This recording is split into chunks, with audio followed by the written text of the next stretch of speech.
నమస్తే. ప్రస్తుతం మనతో పాటు సీనియర్ జర్నలిస్ట్ దాము బాలాజీ ఉన్నారు. ఆయనతో మాట్లాడదాం. నమస్తే సార్. నమస్తే సార్, మజాకా సందీప్ కిషన్స్ మూవీ రిలీజ్ అయ్యింది. దీని రివ్యూ ఎలా ఉంది సార్? యా ధమాకా తర్వాత డైరెక్టర్ ధమాకా హిట్ ఇచ్చాడు. దాని తర్వాత సినిమా కాబట్టి ఒక ఎక్స్పెక్టేషన్స్ వచ్చాయి. అలాగే సందీప్ కిషన్ కూడా మంచి ఫామ్లో ఉన్నాడు. అతను చాలా మంచి ఆర్టిస్ట్ కూడా. సో వీళ్ళిద్దరి కాంబినేషన్లో కామెడీగా ఆల్రెడీ టీజర్ కానీ ట్రైలర్ కానీ ఆకట్టుకున్నాయి. సో ఈరోజు శివరాత్రి సందర్భంగా రిలీజ్ అయింది. ఈ సినిమా ఎలా ఉందో చూద్దాం. ముందుగా కాస్టింగ్ విషయానికి వస్తే సందీప్ కిషన్, రీతు వర్మ, తర్వాత అంశు అంబానీ. అంశు అంటే మన మన్మధుల్లో నాగార్జునతో చేసిన అమ్మాయి. తర్వాత మురళీ శర్మ, హైపర్ ఆది, మంచి కాస్టింగ్ అయితే ఉన్నారు. ఇక టెక్నీషియన్ల విషయానికి వస్తే త్రినాథ్ రావు మక్కెన డైరెక్టరు, రాజేష్ అండ్ ఉమేష్ ప్రొడ్యూసర్లు, తర్వాత ప్రసన్న కుమార్, బెజవాడ ప్రసన్న కుమార్ అంటారు ఈయన స్క్రీన్ ప్లే రైటరు, రచన అంటే డైలాగ్స్ కూడా ఈయన రాశారు. దాని తర్వాత లియోన్ జేమ్స్ మ్యూజిక్ చేశాడు, షఫీ డిఓపి. సో కొత్తగా చెప్పుకోవాలంటే ఇది ఒక థిన్ లైన్ అని చెప్పుకోవచ్చు. ఒక తండ్రి కొడుకులు ఉంటారు. తండ్రిగా రావు రమేష్ చేస్తే కొడుకుగా సందీప్ కిషన్ చేశారు. తండ్రి పేరు రమణ, కొడుకు పేరు కృష్ణ. సో వీళ్ళిద్దరూ అంటే ఈ కృష్ణ పుట్టినప్పుడే తల్లి చనిపోతుంది. సో వీళ్ళిద్దరూ ఇద్దరు ఒంటరి మగవాళ్ళని చెప్పచ్చు. సో అందువల్ల వీళ్ళకి ఒక విమెన్ లేని లోటు కనిపిస్తూ ఉంటుంది ఇంట్లో. వీళ్ళిద్దరూ ఏదో ఒకరినొకరు చూసుకుంటూ బతికేస్తుంటారు. సో ఈ టైంలో వీళ్ళ గోల్ ఏంటంటే ఒక ఫ్యామిలీ ఫోటో ఇంట్లో ఉండాలి అన్న ఇది ఉంటుంది. దాంతో ఈ అబ్బాయికి పెళ్లి చేయడానికి తండ్రి ట్రై చేస్తే అందరూ కూడా ఆడదిక్కు లేని ఇంట్లో ఇస్తే ఇబ్బంది అవుతుంది అన్నట్టుగా ఇవ్వరు, అమ్మాయిని ఇవ్వరు. సో పెళ్ళి కాదు. దాంతో కొంతమంది సలహాలు ఇస్తారు తండ్రికి, నువ్వు పెళ్లి చేసుకో ఎవరినైనా, అప్పుడు ఇది ఇబ్బంది కాదని. సో అతను పెళ్లి చేసుకుందాం అనుకునే లోపలే అతనికి ఒక అమ్మాయి అంశుని చూస్తాడు. అంశు అంటే ఇష్టం ఏర్పడుతుంది. ఈ లోపల కృష్ణ కూడా ఒక అమ్మాయిని లవ్ చేస్తాడు. సో తండ్రి కొడుకులు ఇప్పుడు లవ్లో పడ్డారు. సో తండ్రి కొడుకులు లవ్లో పడి ఒకరికి తెలియకుండా ఒకరు వాళ్ళ లవర్స్ని ట్రై చేస్తున్నారు. ఈ క్రమంలో తెలిసిపోతుంది వీళ్ళిద్దరికి. తెలిసిపోయినాక వీళ్ళిద్దరు బిహేవియర్ ఎలా ఉంటుంది, తర్వాత వీళ్ళిద్దరు కలిసి ఇద్దరు ఒకరిలో ఒకరు ప్రోత్సహించుకొని అలా చేస్తుంటారు. అయితే ఈ క్రమంలో రకరకాల ట్విస్టులు చోటు చేసుకుంటాయి. అంటే ఈ అంశు అండ్ ఈ అమ్మాయి ఎవరైతే ఉన్నారో, అంశు పేరు యశోద, ఈ అమ్మాయి పేరు Meera. So Ritu Varma heroine. So వీళ్ళిద్దరూ ఒకే ఇంట్లో ఉంటున్నారు అన్న విషయం ఒక ట్విస్టు. ఒకే ఇంట్లో ఉంటే వాళ్ళిద్దరి మధ్య సంబంధం ఏంటి అనేది ఇంకొక ట్విస్టు. ఈ మధ్యలో మురళీ శర్మ ఒక సైకో విలన్ లాంటి వాడు. సో మురళీ శర్మకి వీళ్ళకి సంబంధం ఏంటి, సో దీన్ని ఎలా పరిష్కరించుకున్నారు అంటే వీళ్ళు ఇప్పుడు ఆమెనేమో అంశునేమో ఈయన రావు రమేష్ పెళ్లి చేసుకోవాలి, రీతు వర్మనేమో సందీప్ కిషన్ చేసుకోవాలన్నప్పుడు వీళ్ళకి వచ్చిన ప్రాబ్లమ్స్ ఏంటి, దాన్ని ఎలా ఫేస్ చేశారు, ఇది బేసిక్గా కథగా మనం చెప్పుకోవచ్చు. అయితే మామూలుగా పాయింట్ వింటే సరదాగా ఉంది. దీన్ని మామూలుగా అయితే కామెడీ జానరాలో చేద్దామని వీళ్ళు డిసైడ్ అయ్యారు. మామూలుగా కామెడీలు రకరకాలుగా ఉంటాయి. సిచ్యువేషన్ కామెడీ కావచ్చు, లేకపోతే స్లాప్ స్టిక్ కామెడీ కావచ్చు, రకరకాలుగా.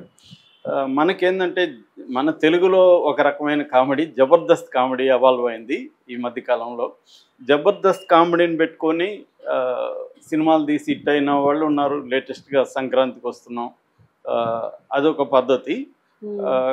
వీళ్ళు కూడా ఆ పద్ధతినే ఎక్కువగా ఫాలో అయ్యారు. జబర్దస్త్ కామెడీ ఏంటంటే సంబంధం లేకుండా కామెడీ సీన్లు రాసుకోవడం, కథకి దానికి ఏం సంబంధం ఉండదు. కామెడీ సీన్లు రాసుకొని ఆ సీన్లన్నీ దీంట్లోకి ఇన్కార్పొరేట్ చేసుకోవడం. ఇది యాక్చువల్గా మన తెలుగులో త్రివిక్రమ్ శ్రీనివాసే ఈ స్టైల్కి ఆద్యుడు అని చెప్పచ్చు. అతను కామెడీ కోసమే కొన్ని సీన్లు రాస్తూ ఉంటాడు. ఆ సంబంధమే ఉండదు, కథకు కానీ క్యారెక్టర్కి సంబంధం లేకుండా కామెడీ సీన్లను తీసుకొచ్చి ఇక్కడ పెట్టేసి కామెడీ చేద్దాం అనేది త్రివిక్రమ్ స్టైల్. కానీ అతనికి ఉన్న టాలెంట్ రీతే అది ఎక్కువ సార్లు వర్కౌట్ అవుతుంది, జెల్ అవుతుంది. సో ఆ జెల్ చేయాలి. నువ్వు ఎక్కడి నుంచి ఏం తెస్తున్నావు అనేది ఇంపార్టెంట్ కాదు, నీకు ఈ నెరేటివ్లో కరెక్ట్గా జెల్ అయ్యి ఆడియన్స్కి ఆర్డ్గా అనిపించకపోతే అది నేచురల్గా ఉంటుంది. త్రివిక్రమ్కి ఆ స్టైల్ ఉంది. కానీ మిగతా వాళ్ళకి అది లేనప్పుడు ఏం చేస్తారంటే వీళ్ళు కూడా అలాగే చేస్తే మనం కూడా హిట్ అవుతాం అనుకుంటారు. కానీ అది కష్టం అవుతుంది. దీంట్లో అదే జరిగిందన్నమాట. దీంట్లో ఏంటంటే దీన్ని హిలేరియస్గా, నిజానికి ఇది వినడానికి చాలా ఇంట్రెస్టింగ్గా ఉంది. కానీ ఏమైపోయిందంటే ఎప్పుడైనా కూడా కథ వేరు, కథనం వేరు. కథగా చెప్పినప్పుడు బాగానే ఉంటుంది, పాయింట్ కాబట్టి మనకు బాగానే అనిపిస్తుంది. నిజానికి ప్రొడ్యూసర్లు వీళ్ళు కూడా ఈ పాయింట్కి పడుంటారు, ఇంట్రెస్టింగ్గా ఉంది డిఫరెంట్గా అని. కానీ సీన్ల విషయానికి వచ్చేసరికి మళ్ళీ కొత్త సీన్లు ఏమీ లేవు దీంట్లో, ఈ సినిమాలో ప్రధానంగా. ఫస్ట్ హాఫ్ అంతా కూడా నేను ఇందాక చెప్పిన కథ ఎస్టాబ్లిష్మెంటు, సెటప్ ఇవన్నీ ఫస్ట్ హాఫ్ తీసుకుంటారు. జనరల్గానే మన ఫార్ములాలు ఎలా ఉంటాయంటే ఫస్ట్ హాఫ్ అంతా సరదాగా రొమాన్సు, కామెడీ ఇలాగ నడుపుతారు. ఇంటర్వెల్ ముందు రియల్ కథ స్టార్ట్ అవుతుంది. ఇంటర్వెల్లో ఒక బ్యాంగ్ ఇస్తారు. ఇంటర్వెల్ తర్వాత కథ ఏమైందనేది ఉంటుంది, general formula of Indian cinema. So ఇది కూడా అదే అలాంటి ఫార్ములానే కాబట్టి ఫస్ట్ హాఫ్ బాగానే తీసుకెళ్లారు కామెడీ ఇవంతా. సెకండ్ హాఫ్కి వచ్చేసరికి చాలా ప్రాబ్లమ్స్ వచ్చేసాయి. ఎందుకంటే ఎప్పుడైనా కూడా సెకండ్ హాఫ్ డీల్ చేయడమే డైరెక్టర్కి కష్టం, ఎందుకంటే రియల్ కథ అక్కడే కదా ఉంటుంది. సో ఫస్ట్ హాఫ్ అంతా సరదాగా నడిపేస్తారు, ఆడియన్స్కి కూడా ఫస్ట్ హాఫ్ ఓపిక ఉంటుంది, సెకండ్ హాఫ్కి తగ్గిపోతూ వస్తుంది. సో ఇక్కడ కూడా సెకండ్ హాఫ్లో మనల్ని చాలా చోట్ల పరీక్షిస్తారు మన ఓపికను. సో ఎందుకంటే ట్విస్ట్లు, టర్న్లు, ముఖ్యంగా పెళ్ళి ఎపిసోడ్, అనకాపల్లి పెళ్ళి ఎపిసోడ్ ఒకటి ఉంది, అది హెడేక్ అయితే వస్తుంది. సో అలా లాగారనమాట. కామెడీ రాకుండా ఫోర్స్గా కామెడీ, అంటే కామెడీని ఫోర్స్గా చేసి వాళ్ళు అక్కడ కామెడీ చేస్తున్నట్టుగా అనుకుంటారు కానీ మనకేమీ అది కామెడీగా అనిపించదు. సో అది మేజర్ ప్రాబ్లం దీంట్లో. రైటింగ్లో ప్రాబ్లం, డైరెక్షన్లో కూడా మామూలుగా త్రినాథరావు మంచి డైరెక్టరే, అతనికి డైరెక్షన్కి సంబంధించి మనం కొత్తగా చెప్పాల్సిన అవసరం లేదు, ఆల్రెడీ ప్రూవ్డ్. బట్ ఏంటంటే కామెడీ వెరీ డిఫికల్ట్ యాక్చువల్గా. కామెడీ చేయడం కామెడీ కాదంటుంటారు. So it's not a comedy to do a comedy. Comedy genre అనేది కొంతమంది మాత్రమే చేయగలరు, అంటే ఒక మ్యాజిక్ చేయగలగాలి. అది ఆర్టిస్టులు, రైటింగు, డైరెక్షను అన్నీ మిక్స్ అవ్వాలి. ఇందులో వీళ్ళిద్దరూ పర్ఫెక్ట్గానే చేశారు, తండ్రి కొడుకులు ఇబ్బంది లేదు. కానీ రైటింగ్లో ప్రాబ్లం ఉంది. ఆ రైటింగ్లో ప్రాబ్లం వల్ల ఆ కామెడీ మనం అనుకున్నంత కామెడీ రాలేదు. చాలా చోట్ల కామెడీ మనకు టార్చర్గా ఉంటుంది, ముఖ్యంగా లాగుతూ ఉంటాయి. షార్ప్గా అన్నా ఉండాలి, షార్ప్గా వాళ్ళకి అది తెలియాలి, అంటే ఇది కామెడీ ఎంతసేపు లాగితే కామెడీ వస్తుందా లేదా అని. అదేదో కొన్ని సినిమాలు కమల్ హాసన్ ఇట్లాంటి వాళ్ళు చేయగలిగారు స్ట్రెచ్ చేసుకొని కామెడీ, అది ఇక్కడ ప్రాబ్లం అయింది. రెండోది ఒట్టి కామెడీ సినిమా, కామెడీనే చూడడానికి జనం వెళ్ళరు, వాళ్ళకి కొంత ఎమోషనల్ ఇది ఉండాలి. సినిమా అంటేనే emotional experience, consumptions of emotions, అంటే మన ఎమోషన్స్ని మనం కన్జంప్ చేసి ఫ్రెష్గా వస్తాం. మనం ఏడ్చి, మనం నవ్వి, మనం కోప్పడి, మనం భయపడి, ఇవన్నీ సినిమా చూసి అవన్నీ ఖర్చు పెడతాం కాబట్టి రిలీఫ్ వస్తుంది లోపల పెట్టుకోకుండా. ఇది సినిమా బేసిక్గా అది ఇస్తుంది మనుషులకి. సో అది ఇక్కడ లేదు. ఎమోషనల్ ఇది కూడా చేశారు కానీ కొంత అది నిజానికి చాలా స్కోప్ ఉంది దీంట్లో, ఎమోషనల్గా బాగా చేసి ఉండొచ్చు. అంటే ఒక తండ్రి కొడుకుల్లో వాళ్ళ లైవ్స్లో ఏది ల్యాక్ అయిందో అది దగ్గరకు వచ్చింది అనుకున్నప్పుడు వీళ్ళకి ఒక పెద్ద హడ్డీలు వచ్చింది. దానివల్ల అంతకుముందున్న హ్యాపీ లైఫ్ కూడా డిస్టర్బ్ అవుతుంది. సో ఈ పాయింట్ని బాగా చేసి ఉండొచ్చు, కానీ అంత బాగా అయితే చేయలేదు. అంటే సోసోగా ఉంది, మరి బ్యాడ్ మూవ్ అయితే కాదు, అట్లని బ్రహ్మాండంగా ఎంగేజ్ చేస్తుందని కూడా చెప్పలేము. ఓవరాల్గా దీంట్లో పాజిటివ్స్ చెప్పుకోవాలంటే ఫస్ట్ పర్ఫార్మెన్స్ చెప్పుకోవచ్చు.